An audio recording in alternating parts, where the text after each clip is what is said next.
મહિનામાં જ ગુજરાતવાસીઓ માટે સારા સમાચાર સામે આવ્યા છે।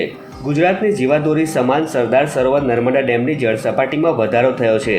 ગુજરાતને તેના હિસ્સાનું પાણી આપવા માટે ઉપરવાસના ડેમમાં પાવર હાઉસ શરૂ કરાતા પાણીની આવક અને સપાટીમાં વધારો થયેલો જોવા મળી રહ્યો છે। ત્યારે સરદાર સરોવર નર્મદા ડેમની જળસપાટી હાલ 123.98 મીટર પર પહોંચી ગઈ છે। ડેમની મહત્તમ સપાટી 138.68 મીટર છે। હાલ ડેમમાં પાણીની આવક 94,405 ક્યુસેક છે, જ્યારે ડેમમાંથી પાણીની કુલ જાવક 20,520 ક્યુસેક નોંધાઈ રહી છે।